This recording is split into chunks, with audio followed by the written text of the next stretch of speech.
Good morning class. आज आपका द्वितीय पाठ है जिसका नाम है सौवर्णो नकुला। तो सौवर्णों का मतलब होता है सुनहरा, यानी कि गोल्डन, सोने का है। और नकुला माने नेवला, नेवले को कहते हैं संस्कृत में नकुला। तो पाठ का जो शीर्षक है सौवर्णो नकुला, उसका अर्थ है सुनहरा नेवला। प्रस्तुत पाठ महर्षि व्यास विरचित महाभारत के अश्वमेधिक पर्व अध्याय 91 to 93 से संकलित है। महाभारत के युद्ध के अनंतर महाराज युधिष्ठिर अश्वमेध यज्ञ का आयोजन करते हैं। यज्ञ के संपन्न होने पर एक नकुल अर्थात नेवला यज्ञ भूमि में आता है, जिसका आधा शरीर सोने का है। वह यज्ञ भूमि में उपस्थित याज्ञिकों से कहता है कि यह अश्वमेध यज्ञ भी उस ब्राह्मण के सत्वप्रस्थ यज्ञ के तुल्य नहीं है, जिसमें मेरा आधा शरीर स्वर्ण में हो गया था।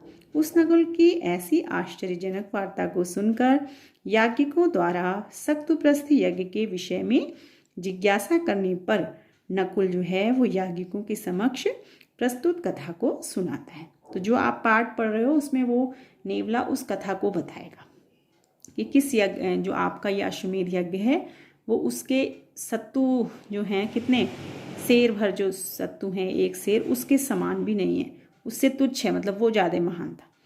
तो उसी से जब वो एकदम फिर उन्हें जिज्ञासा होती कि ऐसा क्या, तो वो पूरी कथा सुना रहा है नेवला।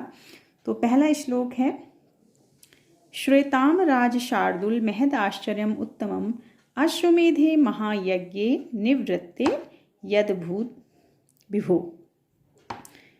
तो इसमें जो ये है, सबसे पहले इसका वो देखेंगे क्या बोलते हैं, संबोधन।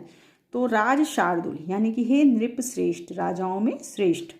शार्दुल श्रेष्ठ से मतलब है हे राजाओं में श्रेष्ठ, और विभो मतलब हे स्वामी। जो लास्ट वाला शब्द है हे विभो, तो हे स्वामी। दो इसके संबोधन हैं, पहला संबोधन है हे नृप श्रेष्ठ और दूसरा है हे स्वामी। वो कह रहे हैं हे नृपश्रेष्ठ और हे स्वामी, अश्वमेध यज्ञ के, अश्वमेध थे महायज्ञ, अश्वमेध महायज्ञ के निवृत्ति माने संपन्न होने पर यद उत्तम महत आश्चर्यम यानी कि जो महान आश्चर्य हुआ, श्वेताम उसको सुनो। तो क्या कहा उन्होंने कि हे राजाओं में श्रेष्ठ, हे स्वामी, अश्वमेध महायज्ञ के निवृत्ति माने संपन्न होने पर यद उत्तमम महद आश्चर्यम जो महान आश्चर्य हुआ, श्वेताम उसे आप सुनिए। ठीक है। दूसरा श्लोक है, बिलान्न निष्क्रम्य नकुलो रुक्म पार्श्व तदा अनघ मानुषम वचनम प्राहा धृष्टो विलिशयो महान। फिर यहाँ पे इस वाले श्लोक में उन्होंने कहा है कि हे अनघ, इसका जो वो है ना संबोधन, तो अनघ का मतलब होता है पाप रहित, हे पाप रहित। और फिर ये नकुल यानी जो नेवले हैं उनके विशेषण हैं कि बिल में रहने वाला, विलशयो बिल में रहने वाला, और स्वर्ण में पार्श्व भाग वाला यानी स्वर्ण में पीठ वाला, सुनहरी पीठ वाला। तो हे पाप रहित, सुनहरे पार्श्व भाग वाला यानी पीठ वाला, और बिल में रहने वाला, बिलशयो बिल में रहने वाला, और महान धृष्टो, महान जो साहसी, धृष्टो मतलब साहसी, वह जो महान साहसी, ऐसा क्या नकुल नेवला, उसके सारे विशेषण हैं। क्या क्या विशेषण है, ये तो संबोधन है श्लोक का कि अनघ, हे अनघ यानी हे पाप रहित, और स्वर्ण में पीठ वाला, और बिल में रहने वाला, महान धृष्टो महान साहसी, और ये सारे विशेषण किसके हैं, नकुलों के, ये विशेष है। तो ऐसा नेवला जो है वो बिलान्न निष्क्रम में, बिल से निकलकर मनुष्यम वचनम प्राहा, मनुष्य की वाणी में बोला। ठीक है। तो वैसे तो इसका ये है कि मनुष्य की वाणी में उसने कहा, और कैसा वो थोड़े विशेषण बताए उन्होंने कि हे पाप रहित, स्वर्ण में पीठ वाला, बिल में रहने वाला, महान साहसी जो नकुल था, नेवला था, वो बिल से निकलकर, बिलान निष्क्रम, बिल से निकलकर मानुषम वचनम प्रहा, मनुष्य की वाणी में बोला। तीसरा श्लोक है, सक्तुप्रस्थीन वो ना अयम यज्ञस्तुल्यो नराधिपा उच्चवृत्ते वदान्यस्य कुरुक्षेत्र निवासिनः। उसने क्या कहा मनुष्य की वाणी में, मतलब बिल से बाहर निकलकर क्या बोला वो कि हे कुरुक्षेत्र, इसका भी वो क्या है नराधिपा संबोधन, कि हे राजाओं, नराधिपा है ना, तो हे राजाओं, वह मतलब विसर्गों को हुआ है, तो आपका, वह माने आपका यानी तुम लोगों का, जो आपका अयम यज्ञ, ये जो यज्ञ है वो जो कुरुक्षेत्र निवासी, कुरुक्षेत्र में निवास करने वाला और उच्च वृत्ति वाला जो दानी है उसके सत्तु भर, प्रस्थ भर सत्तु, प्रस्थ भर से मतलब है पूरे पाठ में आया ये सत्तु प्रस्थ, यानी कि सत्तु तो सत्तु हो गया, आप लोग जानते होंगे, और प्रस्थेन का मतलब है एक सेर, यानी एक टाइप से 1 किलो, ठीक है। तो वो ये कह रहे हैं कि हे राजाओं, वह यज्ञ यानी आपका जो ये यज्ञ है वो कुरुक्षेत्र में निवास करने वाले और उच्च वृत्ति वाले और वदान्यस्य मतलब दानी के सत्तु प्रस्थेन यानी प्रस्थ भर सत्तुओं से के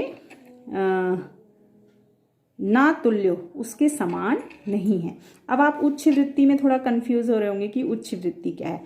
तो उच्च वृत्ति से आशय है कि मतलब वो इतना निर्धन था कि वो अपनी जीवन निर्वाह कैसे करता था। जब किसान लोग, जब हम खेत पे किसान काम करते हैं तो जब वो अनाज को काट कर निकाल के ले जाते हैं तो कुछ दाने जो हैं खेतों पर बिखरे रहते हैं, ठीक है। तो वो इतना गरीब था कि उन्हीं दानों को चुन चुन कर ले जाता था और उसी से वो अपना जीवन निर्वाह करता था। तो इसलिए उसको उच्च वृत्ति, यहाँ पे पूरे पाठ में ये शब्द कई बार आएगा, तो इसको आप एक बार अच्छी तरह से समझ लीजिए। उच्च वृत्ति उन्होंने इसलिए कहा है कि जो किसान जब अपनी फसल को काट कर ले जाते हैं और जो कुछ दाने बिखरे रह जाते हैं खेतों में, उन्हीं को वो चुनकर अपने मतलब घर का भरण पोषण करता था, उसी से जीवन निर्वाह करता था।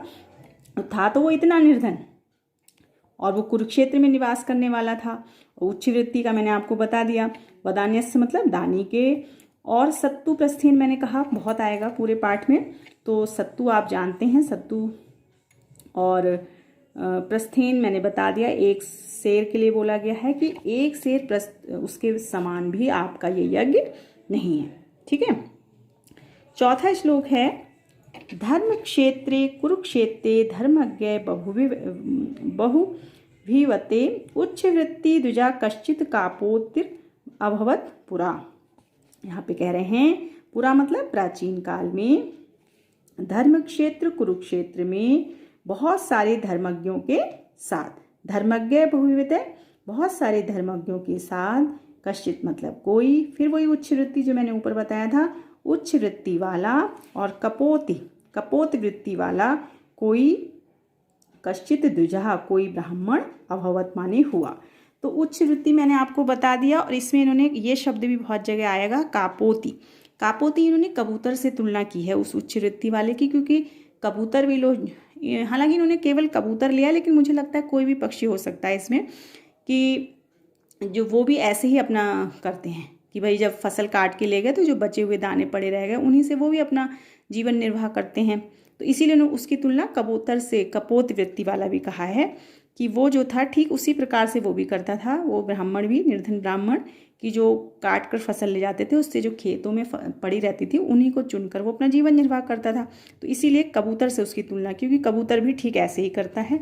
तो इसलिए उन्होंने कहा है कि धर्म क्षेत्र कुरुक्षेत्र में धर्मज्ञ बहुविध, बहुत सारे धर्मज्ञों के साथ, और कश्चित का और कश्चित ब्राह्मण, कोई ब्राह्मण, और कैसा था वो, उच्च वृत्ति और कापोत वृत्ति, ऐसा ब्राह्मण कोई हुआ, ठीक है।